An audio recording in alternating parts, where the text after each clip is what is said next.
Hello and welcome! Tonight on the show, we're going to be wrapping up our 3-episode mini-series on English sauces. This one we have coming up here. This is HP House of Parliament, mind you, so mind your manners, sauce. It's a brown sauce, and it's a special delivery from our great friend across the pond, Allie. Thank you for joining us. We are so tremendously excited that you are here with us today. Thank you for joining us.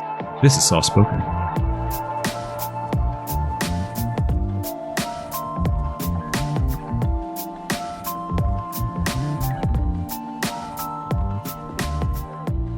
And we're back. We are Soft Spoken. We're the podcast detailing your favorite sauces, dips, and condiments. Tonight is going to be the third installment and the Brexit from our UK mini-series that we've been doing. I'll be your host tonight. My name's Adam, and I'm joined here tonight by my co-host, Tori. Hello, and good evening. My name is Tori. And today we're going to be talking about a British sauce, as Adam mentioned. And to my right, of course, the former very notorious gangster, Baby Hands E. Welcome. Give us a tiny little clap for Baby Hands. With our co-host E. Hello. Quite the introduction as always. Really appreciate it, Tori. My baby hands. Yeah, I was listening to that one today. That was a good one. Was that today? Is that today's release? Baby Hands E. Yeah. Oh, that's right. Because I was talking about your small hands. Yeah, the blown mold or plastic bottles. Right, yeah. Need to become a bottle engineer expert by the end of this. We'll see. It made me giggle today. I frequently laugh at E, if that's where we're... Hey, I try and laugh at myself, too. You gotta... Makes life go easier. Never run out of stuff to laugh at. Speaking of stuff to laugh at, E, would you like to tell us how your week was? Oh, my. Our week's been good. Been feeling the breeze a little more through my hair. Yeah, you mentioned you're having some struggles with your hair. One of your coworkers was gritting on you a little bit. Just a bit. Yep. About Monday, came home, took the clippers to myself, trimmed it up, went back to work Tuesday. She just kept on going. She didn't even notice that I cut my hair. Oh, okay. Came home Tuesday, cut my hair again, went back to work. And I mean, these are significant haircuts. Like, these are not like just a little bit. She said the same thing. I need to go get a haircut. She's like, when do you go see the barber, Eric? Okay. Wow. Wednesday night, third time's the charm. Figured, I'll get a third haircut 3 days in a row. Today, she, as we record on Thursdays, said the same thing as I was leaving the office today. She's like, can you go get a haircut before you record, right? Wow. Are you sure she's not just fucking with you? Like, she's just trying to see how short you'll go before you... I really think you should just totally buzz it and just see what she says. It's definitely the next step. And I got no problem buzzing my hair. I've done that for many a years, so... It might be I wonder if she'll just say, hey, you still need a haircut. Like you said, maybe she's just screwing with me. You should grow it out like Johnny Bravo. That's kind of what I do, more or less. That is Adam's haircut. We should do a picture of E's hair for the Instagram so the listeners can see what we're working with here. Oh, maybe wow. They have some thoughts on that. There's that picture of smiling E on the Sriracha page. That's right. We get regular pictures of E. Yeah, there's more pictures of you on there than probably anyone else. That's true. Yeah, I'm sure that there are. Between the pictures on the Instagram and we're always talking about my family and everything. Right. We're always kidding around. This is becoming the podcast of E. The E show. We can tease this a little bit, I think, as we did last week, because the person who is actually giving you the criticism is planning to be on the show for an appearance next week. It's actually your wife, Tori, has pledged to come on, and we're going to hold her to that. And we have a little... maybe a little nacho cheese surprise for her that she, as we stated, she won't listen to the podcast, so we can surprise her with that. And you, the listener, will get the benefit of hearing her genuine reaction to that. Yeah, it should be interesting. We're going to mix this cheese into the sauce? No, I think I'm just going to pull it out in the middle of recording and just whip it out and see what she says. Yeah. That's usually my strategy. Wow. We're a podcast that respects women, as I've said before. Tori, how's your week this week? Yeah, pretty good. I mean, nothing really stand out. Oh, boy, let's see here. I ripped out some shrubberies in my front yard. That was ass busting. Oh, boy, yeah, but I wish I had something exciting to tell you. My little kitty cat's doing great. Little creamsicle kid, of course. Little Len. He's just an angel. And, still working from home. Pretty boring. Did I hear a rumor you were looking for a job? You were, like, looking to change jobs? No, I Hopefully his employer listens to this. I throw my line out there every once in a while. Yeah, whatever. I do think it's good to kind of like, dip your line in the water just to see what bites periodically, if nothing else. Yeah. For sure. Yeah, I mean, that was a couple weeks ago by now. I forgot about that. And have you posted any pictures of little Lenny to our Instagram? To mine. I think you should. Oh, I think you should post some to ours. The listeners are, in case there's probably some overlap of people that follow the podcast that don't follow you. So I think you should enlighten them with some pictures of little Len. I love sharing cat pics. Sure, I can most Why not? definitely do that. Boy, yeah, yeah. I'm sorry, I don't have too much to add. I'm terribly sorry. I wish I had something more exciting. That's okay. Yeah, my weekend was sort of a bust. It's a shame. Yeah. If sorry. you share a picture with your cat, I think that will be enough of a contribution. Maybe I can share some pictures of my kitties. Right. And then I do not have Eric any can show a picture. Eric can put a picture of the cat he has mounted on his wall after he shot it. Yeah. So. I did not get that cat mounted. Piece of shit. Oh boy. I got my taxes back. So that was exciting. Oh, you did? Okay. Mm-hmm. I know there were some delays. Now, are they? You got them back from your accountant then? If you actually filed them? Yeah. Okay. Yeah. Yeah. I'm still waiting on mine. I know they moved the deadline back again this year, but I know that there's going to be a little bit of a backlog for a lot of the changes that occurred. Yeah. But that's the big headline. Cool. Yeah. Well, Unfortunately, today is April 15th. It is tax day. And we record a little bit in advance for the listeners. That doesn't make any sense to. Right. I have to say that every episode. You do. So today is actually my sister-in-law's birthday, and our local taxes are due today, but the federal and the state aren't due until May 17th, which is just stupid. But well, if there's anyone that's still subscribed to us, I'm sure our in-depth conversations on tax returns will if nothing, enthrall them. Yeah. I am curious on a little bit of a follow-up, Eric. Did your sister, did you ever get any feedback from your sister? Did she listen to the episode she was featured in? Asked her multiple times. She didn't. She didn't no listen response. I doubt she's listening. Maybe she's not talking to you anymore. Have you considered that? We go through long periods of not talking to each other, and that's just quite normal. Yeah, it's kind of like your sister. Yeah, she has a really bad habit about never responding to me. I'm usually pretty lucky if I get any response within at all. So, well, that's cool. So the episode that we had dropped today was our original episode with, as we mentioned before and previously in this episode, we record a little bit in advance. So the episode that had dropped today, as we're recording this, was our episode with Allie, with our friend from the United Kingdom that was kind enough to send us some sauces. And as we had mentioned, we're doing a little bit of a UK mini-series here on the sauces that he sent us, and included in that a raisin chocolate bar that he sent us last week as well. And we're going to wrap this week up with a little bit of a kind of a callback more to the first sauce we did with Allie, which was Daddy's brown sauce. And today we're going to be doing kind of a similar sauce, a little similar and a little different. You want to go ahead and lead us off with what we're going to be tasting this week there, Tori? Absolutely. This is called HP sauce. It's in a rather long cylindrical-esque bottle, white lid. I think this also has the easy squeezy. The non-drip tip, the silicone with the X in there. I like that. That is very nice. The bottom is square, however, it's rounded on its side. There's Big Ben, of course, on the side, if you need to know what time it is. And in the House of Parliament, yes, is also on there, which I did not know organically, truth be told. Yeah, we did learn that before I know what Big Ben recording. is. We learned, well, that was because the HP was partially like Houses of Parliament sauce, I guess, and that's supposed to be some sort of a callback to what they have on the front for the label there. It's the building V's blowing up, and V for Vendetta. Oh, yeah. I suppose you're right. He really is a terrorist. We mentioned, but in the episode that dropped today, we were talking about how Eric had terroristic intentions and was learning how to build car bombs. And I'm sure that we're all on lists for that now, and he's probably on the top of lists. And now that he's talking about blowing up the Houses of Parliament, I'm certain that... this episode's now going to be banned in the UK. Yeah, well, it could be, yeah. Just for matters of taste, if nothing else. So. But, so that's the sauce we're going to be doing this week. And as Tori, you had mentioned there, it is an interesting shaped bottle, kind of a long, like, almost cylindrical, but flattened on the sides, which I actually really like the kind of the shape of the bottle. I think it's an interesting one. It's a good shape for sauces, but one comment I did want to make about the bottle design specifically is those little no drip silicone top things. Yeah. I actually don't like those. What? I don't like them, and here's why. I like the precision applicator style sauce, like you have like on most mustard bottles, or if you previously referred to your vape containers as the unicorn. Thank you. Top. Okay. Yes. I'm very familiar with those. Yes. I prefer that because when you have the silicone one like that, there's a barrier to, I would say barrier to entry, but it's more of a barrier to exit, where you have to exert a certain amount of force on the outside of a bottle before it'll like break that seal. And when that happens, there's always a spurt of sauce, and it can be very hard to control. That's true.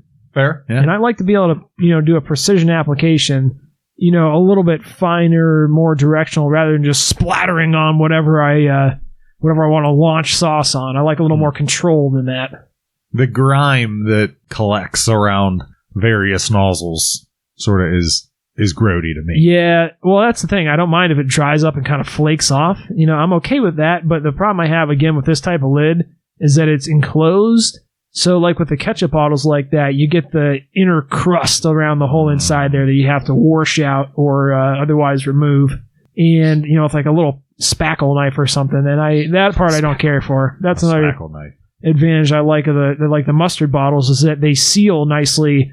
And you can just run the whole external of the bottle under the sink when you're done if you want. Right. I'm a big fan of cleaning the nozzles or the edge of a bottle's sauce. You just want to try and keep that clean as possible. I know even these, no drip supposed silicone, it's going to not stick to it. I see it come back and fling back onto itself. And, it almost seems like it makes more of a mess. So I have a real gripe with that style. Yeah. And all that makes sense, dude. You are legendarily sanitary and concerned about food safety. So. Yeah, that is true. So that doesn't surprise me you have said at all. Before, you absolutely refuse to get any kind of bacterial, infestation in your food. You are surgical, I would say, about food safety. I would absolutely. Yeah, you have mentioned before that you have 20 different cutting boards for each ingredient in your house. You don't allow any cross. Oh, wait, that's Tori that has that, not you, Eric. You're the one that eats fucking 3-week-old pepperoni or whatever. Not even 3 week. You're like 3-month-old. 3-month-old. Yeah, it's turning blue. Is real. Food safety is very real, dude. Yeah. Yeah, you are definitely the quite opposite.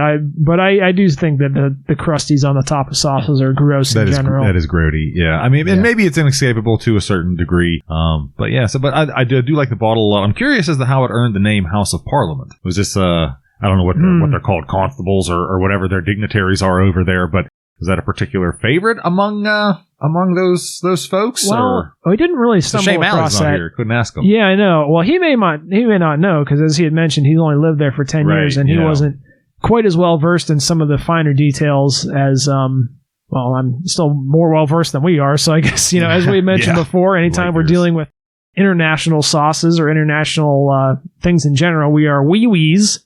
Which I know you guys love. That's a term I coined, and that is standing for woefully ignorant but well-intentioned. That's right. I forgot what that was. So I like to claim us. We're a bunch of wee-wees. And I'm going to copyright that term, so I don't want to hear anyone else fucking saying it. Don't worry. People are making a line at our door to request permission to say it. Getting floods of emails. Please, can I use the wee-wee? That's so cool. Yeah. Yeah, something that I think is interesting is that we talk a lot about the sauces generally that we're talking about, but we don't often talk a lot about sauces in general. So the squeezy top thing was kind of one thing I wanted to bring up specifically there. Any thoughts on that, Eric? I agree with you. I think the unicorn, which I didn't know was called a unicorn top. See? Hang out with me, man. You'll learn things. You go places. I actually put that into the show notes on that episode. I looked it up and it was like, found the did you? No, did you delete it out? Because it's that gripping. Well, I thought it was really interesting. And then I started doing the research and found there's like a whole brand called, I think it's called Gorilla Bottles, which were really were the ones that I guess that is that related to Gorilla Glue?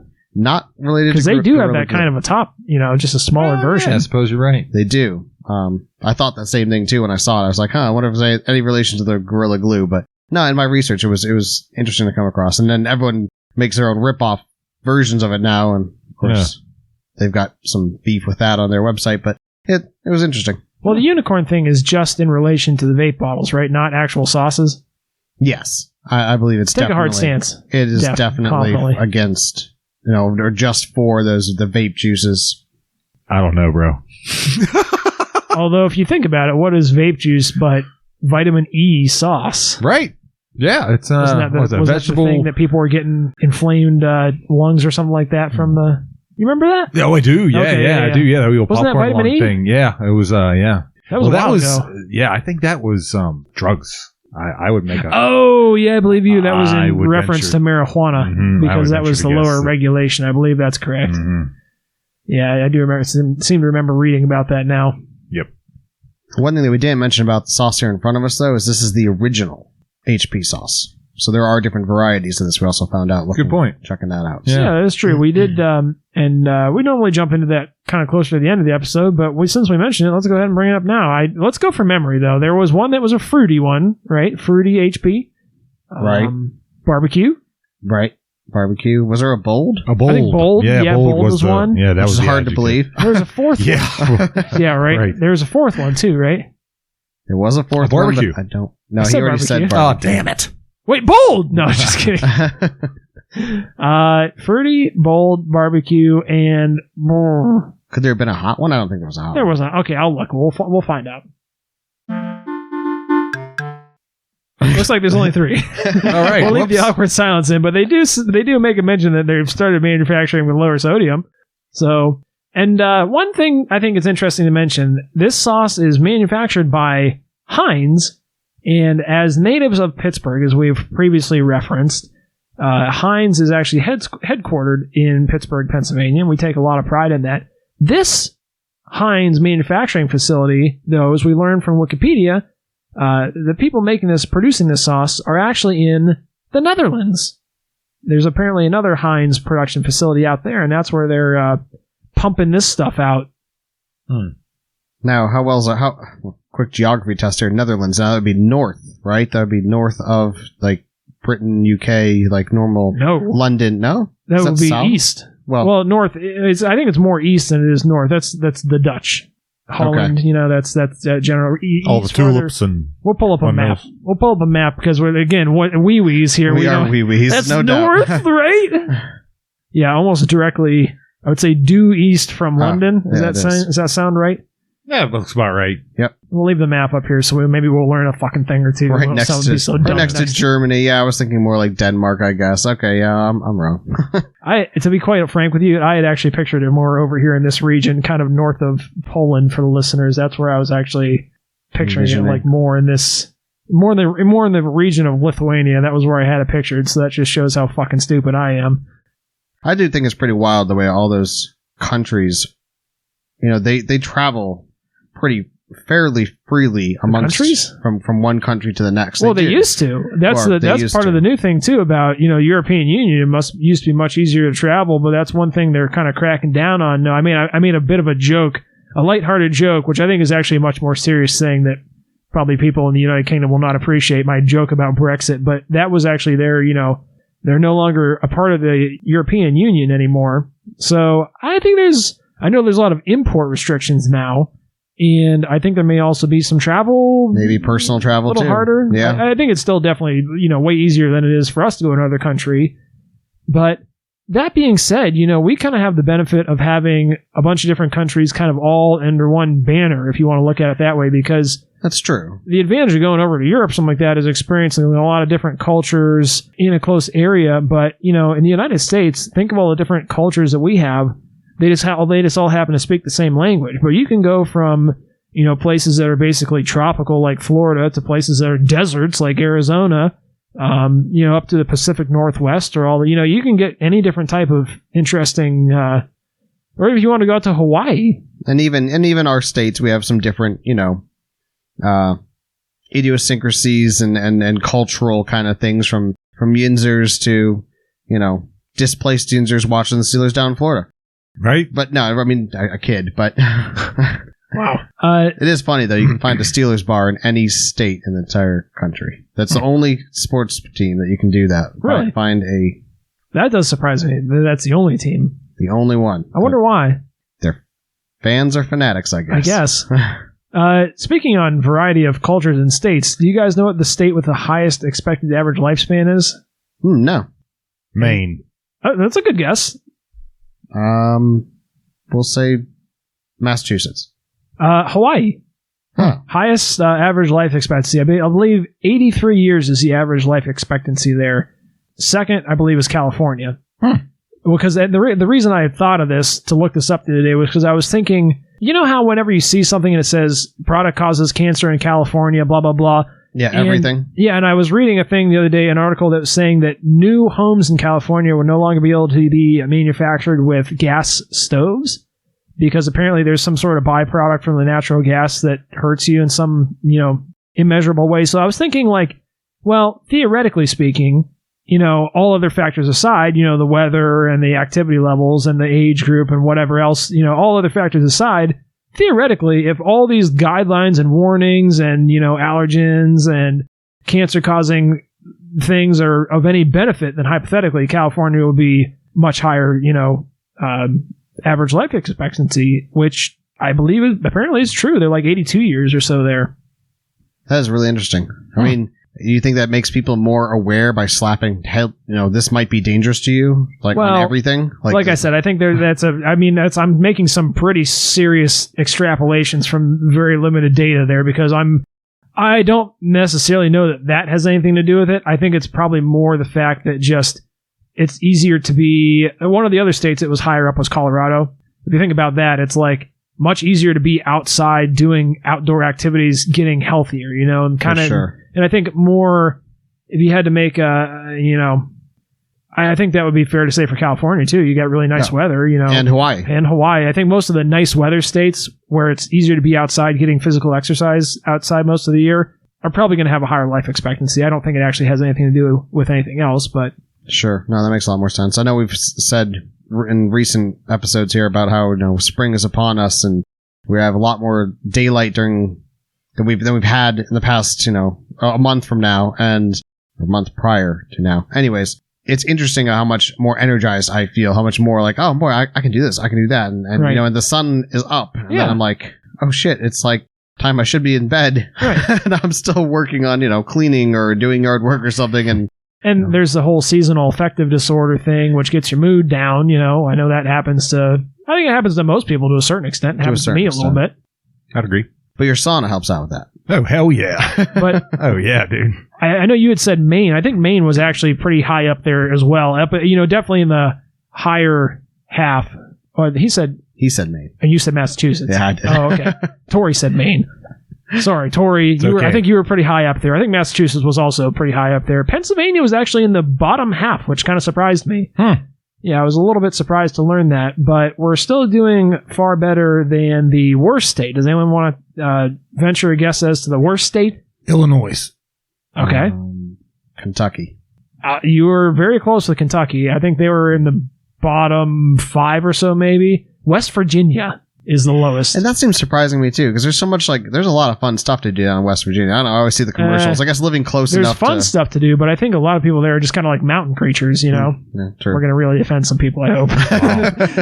But no, I think that just a lot of, there's a lot of rural population with less access to health care and things like that, Not to say that they're all mountain creatures, but I think you could make some sort of insinuation along those lines, so... Well, you could insinuate that I think Kentucky's just full of a bunch of, drunks, a bunch of bourbon drinking, hard drinkers there in the bourbon belt. So that's fair. Wow. So that was just my little tidbit I wanted to share with you guys. And now I will say this: I think the average life expectancy in West Virginia was 74. It was something like that, where the actual difference in age range was only 8 years or something like that. It wasn't dramatic, I mean, it is dramatic, but it's not it's not world changing. It's not like the average age was 36 and 96. We're talking here sub 10 years, I think. Sure. So, okay, I'll stop boring you with that information. I can see Tori's eyes glazing over already. Yeah, this is cool. This is really cool, man. Some people think that stuff is cool. We're trying to attract those listeners too. Eric thought it was cool, I can tell. Yeah, I'm a big nerd though, so well, let's go ahead and get back to the actual matter at hand here. Do you want to go ahead, Eric, and give us a little description of the actual sauce inside the bottle that we're looking at? Sure, as best I can. I mean, it's a clear bottled sauce, and what I can see, it looks like barbecue sauce. It's very homogenized, monotone in color. Don't really see much flakes or any substance really to it that might give any hint of spice or anything. It's just brown sauce. I do think it. I don't know if we mentioned this, but it is brown sauce. That's what that's the type of sauce that it is. I don't know if we had mentioned that yet. Similar to the Daddy's brown sauce that we tried a couple episodes ago with Allie.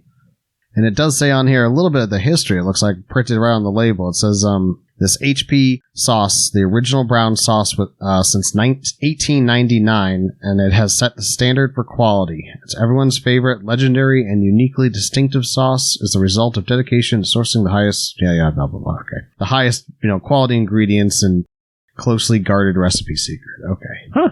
Yeah, interesting. And I would say the sauce itself is very much visually basically the same as the Daddy's brown sauce, at least what I can tell. And they both have kind of like an interesting, they're not fully opaque. That was something I noticed the first time we tried it, and I'm just now kind of like being able to verbalize that idea is that, a lot of sauces you try, like if you try, I don't know, like an A1 sauce, you cannot see through it, even a small amount. It's not, not transparent. Whereas this one is definitely like if you painted a swath of it over glass, you'd be able to see right through it. It's almost kind of like an amber translucent color.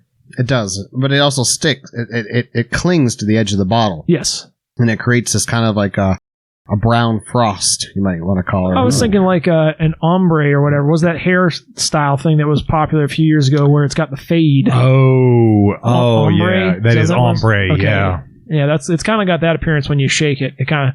Yeah, Eric, maybe you try that out with give that a little spin. ombre. I'll have to look it up. It's I don't actually remember or I think it's predominantly for women, isn't it? Yeah. Well, it's definitely not for dudes. Yeah. It's definitely not for dudes with as short of hair as he has. That would be a fucking weird look. Although that being said, there'd be some venues that you'd fit in well with that. I think you do something really dramatic here. I think you just shave out the whole middle of it, go full on. Encapsulate your full Carl from Aqua Teen Hunger Force. There you go. That we're going back to. I think that was episode 1. I think it was. I'm gonna wear nothing but your wife beaters, and it's getting hot. Yeah. I would give it a shot. I mean, honestly, like we had said, when your hair is relatively short, it only takes a couple weeks to grow back to full length. You may as well just fucking go for it. You can wear a hat. That's for sure. I would shave it bald just to fuck with your coworker.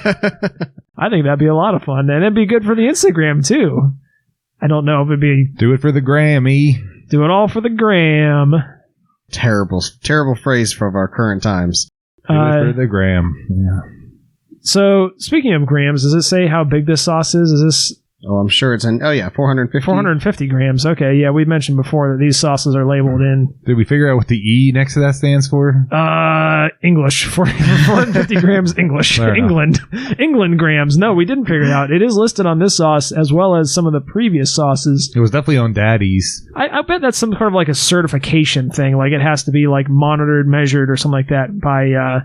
the Royal Board of Weights and Measures. Weights and Measures, right? So something for me to look up and put onto the website. There you go. Something for you to do. E.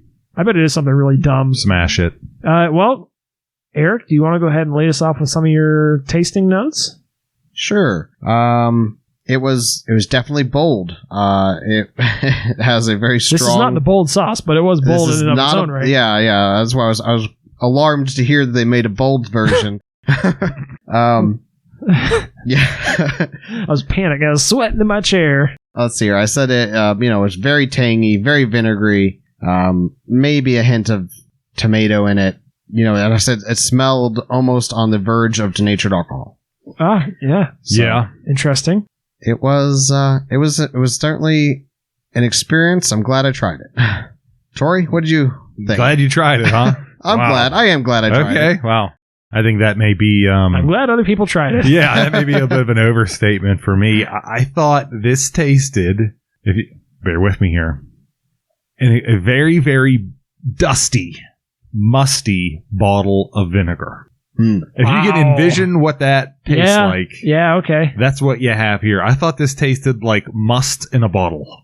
Must. Like a musty basement. Not a must-have. With vinegar. No, and I found it be such a contrast between Daddy's favorite. Right. And if it's Daddy's favorite, it's going to be my favorite too, especially against HP, because it just wasn't good. Yeah, I thought it was very musty, which certainly isn't a vote of confidence. But on my plate, I had the opportunity to use a fork, and I got the tiniest little microscopic, maybe 1 atom thick worth of sauce on my fork, and that was very pleasant. Oh, okay. That was very, very nice. It almost was flowery to me. I got a very, very. It was very floral almost, for lack of a better term. But yeah, the small dose, the incredibly small dose that I had was very pleasant. Like a dummy, I went in full bore. Got my tangs, my tongs, my fork all dressed up. Tori's eyes went blank for a second. Yeah. Wow. Hit the reset button on him. Boy. But I had my fork all dressed up, ready to go, and I mean, you guys heard it. I gagged, more or less. I mean, it really got a hold of me. It gripped me up. I mean, rough. Yeah, I don't think when we tried this on did any flavors either. I'm sure Adam might want to dive into that. And it's interesting, your description... Your description of that is like 100% contradiction to what it says on the side of the bottle about being the finest ingredients and everything. And you're like, tastes like dust. It tastes dusty, musty. It tastes musty. Yeah. I agree with. We haven't done an episode on Worcestershire sauce yet, but that is another thing that is kind of like, we'll have to go into the manufacturing process when we do that, because there's some really interesting ingredients and preparation methods, and I'm wondering if there's something similar going on with this. Well, Worcestershire is fermented, isn't it? Yeah. Fermented sauce. Yeah. Okay. Well, I guess maybe even this one probably has with all the vinegar in there, surely it's a pickling, fermentation element to it. So yeah, could be. As far as my tasting notes, I had mentioned before with the Daddy's brown sauce that I thought it tasted like McDonald's sweet and sour turned up to 11, and I think that this one here, they tried to turn up to 11, they went too far and they broke the dial, and they went way beyond 11, and they maybe went a step too far.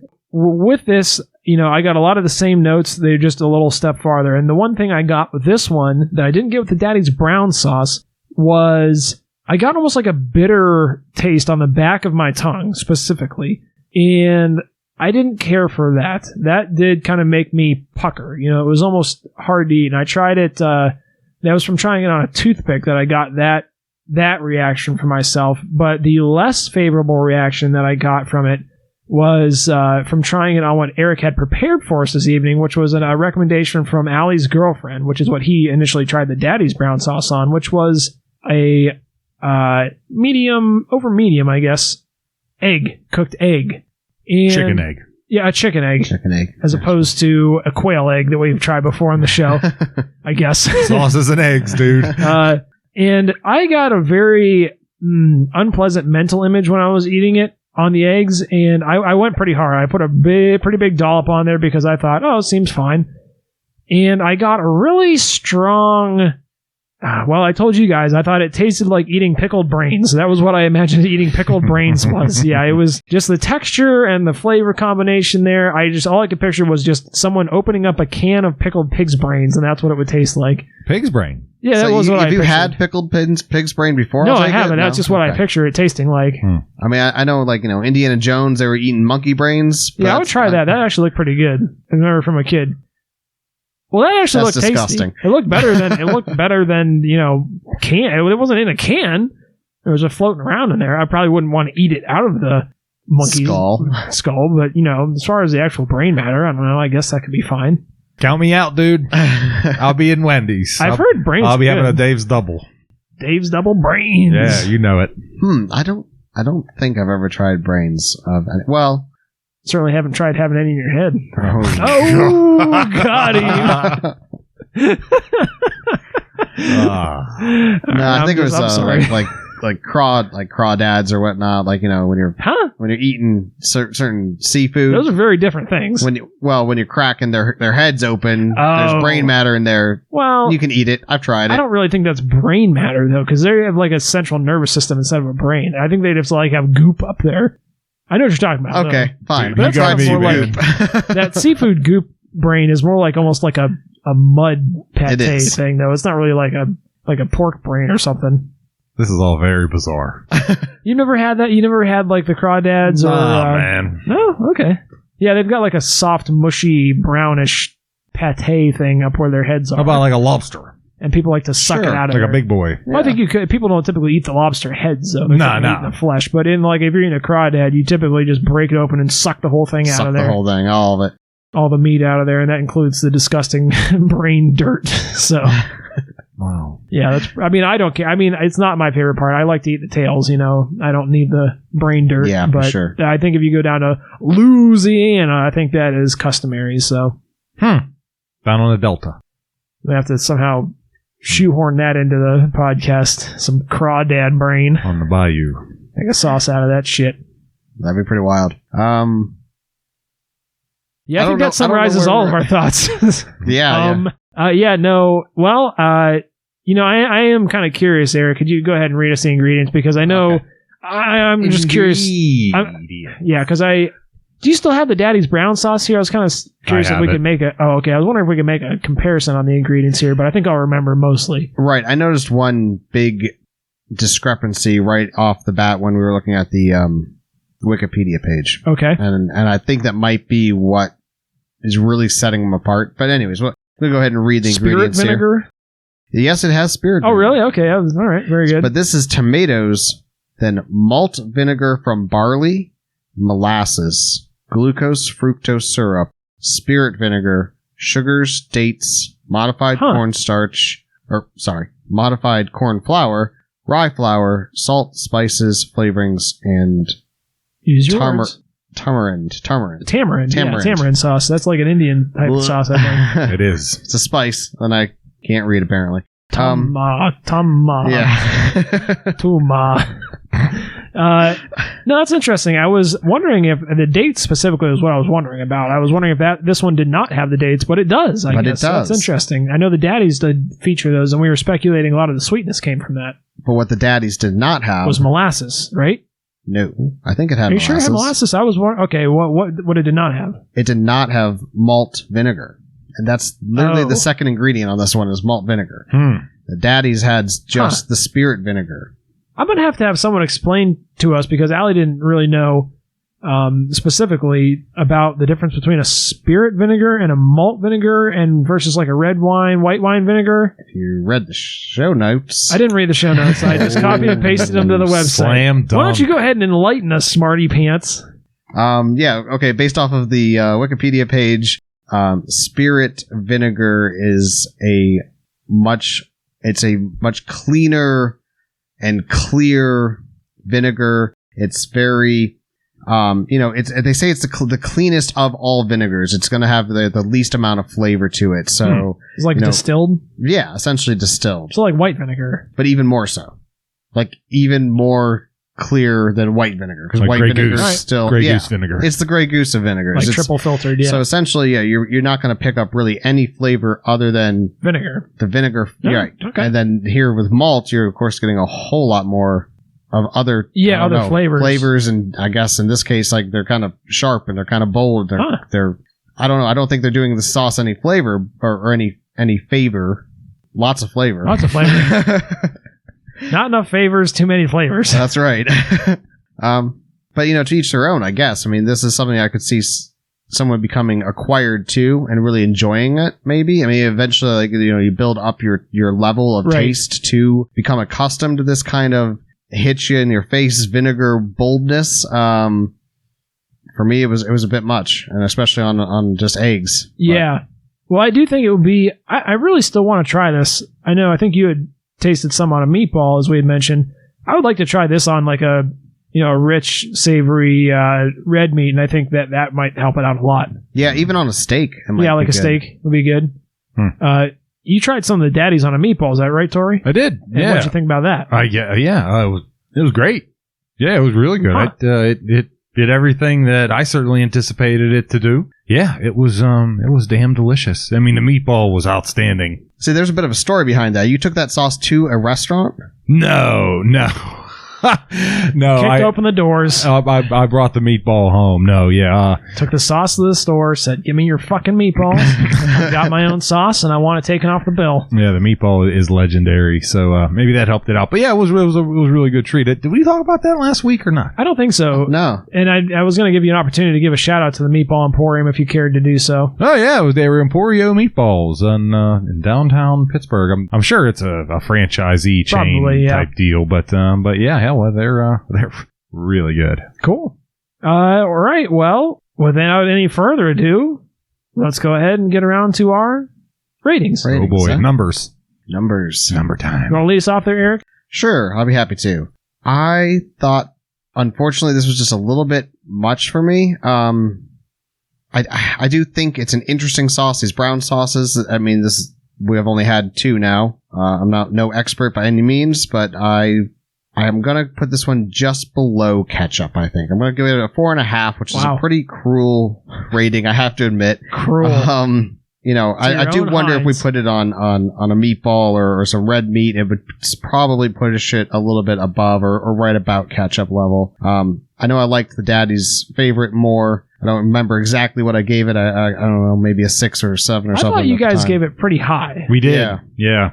You were the lowest. It was flavorful. Yes, I was. That's right. Ali really liked it. He gave it a 9. I think. Yeah. This definitely falls short for me, unfortunately. I don't know. I'm going to stick with it. I'm going to say with 4.5.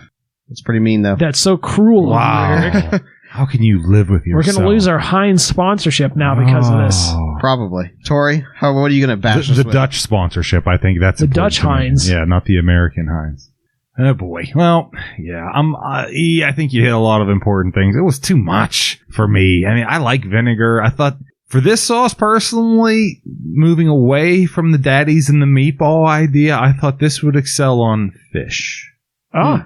I thought on a fried fish, maybe a fish and chips type dish. Oh, yeah, okay. Throwback to the malt. Fish. Sure, the malt vinegar. I can see that. Yeah, definitely a really crispy, thick batter. I would try fried on some newspaper. Yeah, just really sloppy and greasy. That to me would be if it's going to have an application, that's going to be it for me. Good call. I think that would make a lot of sense. I'd try that, definitely. Yeah. So, I mean, with that, I am a fish guy. I do like fish. I could eat fish every single day and be fine. But I don't know. I don't think there's enough applications to justify me giving this any higher than a 4. I mean, it's going to get a 3 for me. I mean, at the end of the day, I mean, I know it's bad. Wow, how cruel of you! I know, but I'm looking at it in this way. So if I have a nice slab of fried fish in front of me, I'm going to go for malt vinegar first. Yeah. I mean, for me to have a scope that small and to still be the second string. Yeah. Nah, ain't gonna work. Yeah, I think on fish, this would even be probably a 3rd or 4th string to me after, like you mentioned, some malt vinegar or some tartar sauce or I think 3rd or 4th string probably is way more realistic. Yeah, that's true. So that's where I stand. I know it's rough. Call me cruel, call me a big meanie, or whatever you wish, but I'm sticking to my guns and numero trace. I almost got you to say 4, though. You were hesitating on 4. I know. I was really on the fence because, boy, I love a nice piece of fish like that, and I think that would do really well. Yeah, you're rating the fish. You're giving it this imaginary piece of fish. The fish will be good. Yeah. Oh boy. But yeah. So that's where I'm landing pretty solidly, I think. All right. Yeah, for me personally, I had mentioned before that I think that this was like the daddy sauce, and this is basically if you took the McDonald's sweet and sour sauce and you cranked the dial up to 11 for the daddy sauce and cranked it up even higher for this one. And I think that they went a little too far, and it's time to crank the dial down. And I'm going to crank the dial down on my rating. Oh, dang. I'm going to crank it down to a 4. And I think that's realistic. I would try this definitely on your fish. I would try this on a steak or something, or a meatball or similar. But it wouldn't be like your go-to, huh? No, I rated the Daddy's brown sauce. I think I gave it a 7, and I did like that one better. And to me, I mean, this one's clearly not doing anything that the Daddy's brown sauce isn't. Now, I would say if I had grown up with this and I knew all of its applications, things to try it on, I might like the more intense, bolder flavor of this, as I tend to do with a lot of sauces. I like the bolder versions of them. So there might, I could foresee a parallel string dimension version of myself that, lives in the United Kingdom and prefers this to the Daddy's brown. You keep making all these references to this McDonald's sweet and sour sauce, and I can't remember it for the life of me. Really? I know I've tried it That's before. like one of their classic flavors, bro. I know I've tried it, but it's been years and years, and I cannot actually even like make a connection to this sauce and the vinegar in it, because I remember being, I remember having it as a kid. I just remember being a lot sweeter. It's pretty sweet. Tank. Yeah, that's why I said you're turning it up to 11. I guess put it you're like the adult version. Mm-hmm. It's like the apple cider to apple juice, I guess. Okay. Yeah. For kids, and then a hard vinegar. Maybe this is like a hard vinegar, a hard cider. Maybe like for adults. Maybe that's what this is. Turning the cider up again a notch. So that'd be my analogy. But on a related note to that, though, I have vowed to drag one of our friends on to do a review of the McDonald's sauces. So that might be making an appearance here in the future once we can drag his sorry ass on here. Yeah. That'd be fun. It's been a long time since I've had McDonald's sauces. Yeah. Yeah, that'll be fun. That would keep with our tradition of trying things on nuggets, which we broke from this week. I'd like to be very clear about to the listeners. We didn't try it on a single nugget, although we did try Daddy's Brown on nuggets. Yes. Mm-hmm. Yeah, and now that I'm thinking, in keeping with that whole Long John Silver's fish idea, I think that would excel on some cornmeal hush puppies, boy. I was thinking fries too, or like those crinkle fries. Yeah. Yeah, I was thinking fries, or when you said fish and chips, I was even thinking like those greasy homemade chips. Oh yeah, kettle. Well, not kettle, but I know what you're saying. You know what I mean. Yeah. Part of what throws me off is the sweetness with these sauces. That's the only thing, like with the fish, I don't know if I would need that sweetness as much. That would be the only thing that throw me off, maybe. Like the vinegar I would like for that. Yeah. The tartness, the bitterness, almost like a lemon, you're definitely getting like that sour tartness from like a citrus or something almost. I didn't taste any citrus in this, but it's kind of like that, with that vinegar. Packs a lot of vinegar punch, that's for sure. Cool. That being said, Eric, I think it's time for us to do a little recipe. Wow, I was expecting final thought. I was getting one queued up in my head here. I was too. No, we got a little bit of time left, so we're gonna do a little recipes. And I thought of a weird one, and I really want to do this. So yes, as is tradition, Eric, what do you think I'm gonna do to you with this? Give me an idea of what you think where this might be going. You're not going to get it, but let me... Well, I don't know. You might be surprised. I was actually thinking about the Daddy's Brown sauce. Okay. Because I knew this was a brown sauce as well. And I was thinking about what if somebody ever tried to do a dessert out of one of these? Ah, okay. What if they ever tried to, make, I don't know, some sort of a chocolate... I don't know. I wonder what that would do to the flavors if you tried to make a frosting or add this into a brownie mix. I mean, I think it might be terrible. I don't know, Stretch Armstrong. Yeah, I don't know about that. It'd be a real play on it. But I mean, because of the fruitiness of the Daddy's Brown was actually quite enjoyable. That's true. There are some dates. This one's really bold. I don't think I could even pull off a dessert with this one. I don't know if you could even do it with Daddy's Brown. You'd be concocting a lot. Oh, dude. Well, I like where your head's at. We have done that before. We've kind of turned some more savory sauces on their head and made them into like a dessert type thing. So we've done that. I went ahead and turned the weirdness up to 11 with this, and maybe even a little beyond in keeping with my motif for this sauce. And this sauce here is a Heinz HP sauce, and I want you to go ahead and write me up what you think an ingredient list might look like for an HP Lovecraft sauce. Nice. Famously the author of many fantasy horror works, mainly I think the most popular one being Cthulhu. The giant squid monster in the sea. Very strange man, and I'd like you to come up with some ingredients that might be in an HP Lovecraft sauce. I hate to be sounding too much of like a witch's brew here with Eye of Newt and. I want these to be things that the listeners can envision the flavor of, so they can't just be weird off the wall things. Right? Okay. Like if you said seawater, I could see that because that would have a saltiness and a certain maybe fishy taste and an odor. So I want there to be things that whip me up something like that. I mean, I was even thinking start with your fish base, right? Start with a fish base. What type of fish? I don't know what goes in this fish. This is going to be a hard one for the listeners to replicate. Right.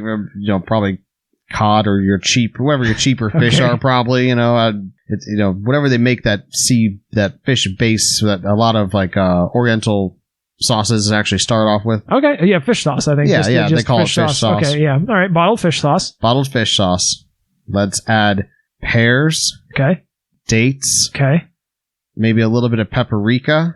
All right. We're gonna add a little spice to this too. But we need to bring back in that like you're going way too mild, too. I think. So we're gonna have to bring back in obviously some more malt vinegar in with your fish base stock there, and bring in the Eldritch Horrors too, because those are going to have to make an appearance. You're going to have to really kick this up a notch here. You're losing me because this sounds like baby Lovecraft sauce to me. It sounds like HP light. So you want some squid in there? I want something. I want you to kick this up to like something, like the same imagery of the monkey brains. I want you to really put the listeners on edge with this.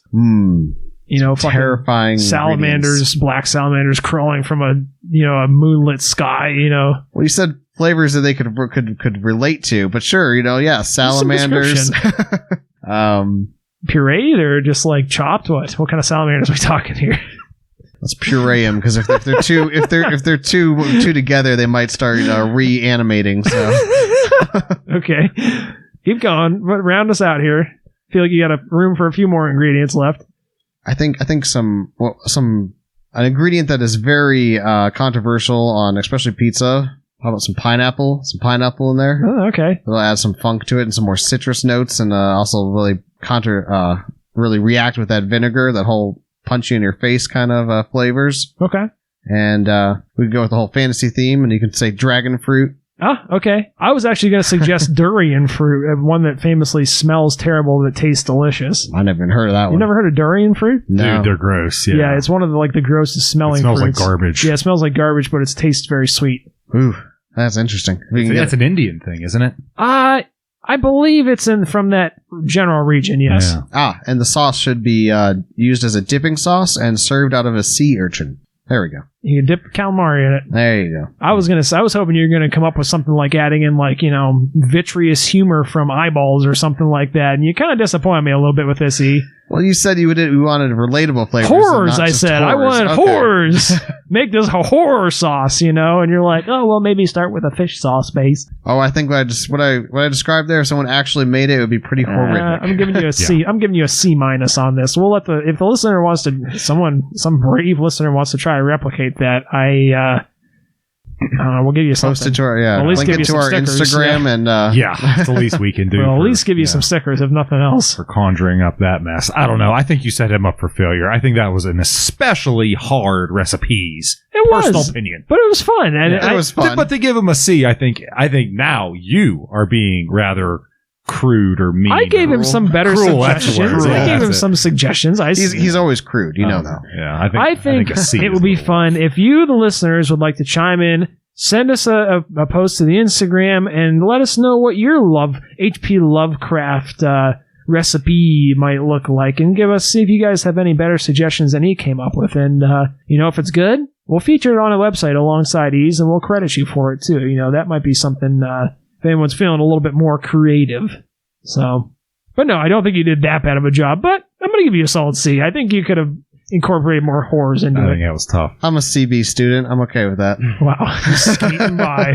All right. Well, I think that's going to pretty much wrap it up for our episode this week on HP sauce. All that being said, Eric, do you have any closing thoughts you'd like to share with us? Back to my comment earlier when I said I was really glad to have tried the sauce, even though it didn't really hit home with me. I think it's important to get outside of your comfort zone and, try things that are new and be adventurous. Maybe not HP Lovecraft sauce adventurous, but, get out there and do something exciting and new. Try and do it at least once a week, if not every day. All right. So, Tori? Terrific. Wow. Yeah, I thought this sauce was tremendous in small doses. Maybe take a look at small doses in your own life. You're having trouble with something, take it in a small dose, and there you have it. Thanks for listening. Tiny. Yeah, I think what Tori is trying to tell everyone is that everyone should start trying to microdose LSD in their water. I think that's what he was trying. He's trying to beat around the bush and say that, but give that a shot, listener. No, this is not medical advice. Do not try that without consulting your physician first. Cool. Yeah. Well, again, as we're wrapping up this series here on our little UK mini series, the Downton Abbey of Soft Spoken, if you would, I'd like to go back and one more time give a little bit of credit to our benefactor, Ali, from the United Kingdom, and he sent us these sauces. And he also has a show, an interview-style podcast that he hosts, which is a spoken mess, which you can find on YouTube, and you can find him also on Instagram there. So make sure to check him out on there. And I can't thank him enough for sending us all these interesting sauces and the chocolate and stuff to try. And it's a little bit of a bummer that, as Wade mentioned, we had one casualty. Sandwich spread, I believe is what it was called. We may do that again for a future episode if we obtain a bottle. But all that being said, we hope you guys are excited. Looking forward to next week. Plan to have a guest on for that episode, in keeping with our guests on episodes for 10s, except for when I feel like having a foreign guest, and then we break from that tradition. On the 7s. Yeah, on the 7s. Foreign. Like a J-Lo record on the 6. Yeah. Yeah, foreign guests on the 7s, but no. So I think all of us are very thankful to Ali for doing that for us and featuring Tori on his podcast. Make sure to check out that episode with Tori on there. Yeah. And which episode was that? Episode 18, I think. I think it was. That sounds right. Yeah, that sounds right. So, all right. All that being said, thank you guys for listening. We really appreciate it, and we'll catch you next week. Oh, bad news is we're at the end of the show here. But hey, the good news is that we have several other episodes that keep you entertained. And while you're at it, send us an email, saucespoken@gmail.com. If you've had enough of listening to us and like to see us, you can do that too. You can stop over on our Instagram page. It's Sauce Spoken Official. If you wish to get down into the nitty-gritty, we welcome you to do so, and you could probably do that on the website. That's going to be saucespoken.wordpress.com. We have some show notes there. We keep track of the various ratings we give them over the episodes there, so if you wish to dig into the details, that's a great place to do it. In the event some unthinkable calamity, your favorite listening provider is not available, you can fire us up on YouTube. And of course, we'll be out here rattling our empty mayonnaise and mustard jars. If you'd like to donate to us, you certainly can. We are at PayPal at Sauce Spoken. We'll give you a little jingle jangle, maybe a wink and a smile on your way out. Keep in mind, we have stickers available for you. Slap them any which where you like, but they're available to you. If you'd like one, let us know. We'd be happy to send you one. And finally, we have a proprietary cryptocurrency out here. It's what's called Sauce Stoken. We have some details on it on the website. As we close here today, of course, we're going to ask you, please share us with a family member, share us with a friend. Hey, if you're enjoying it, I'm certain they would too. If you could, follow us, give us a rating or a review on that listening platform of your choice. Thank you for listening, and this is Sauce Spoken.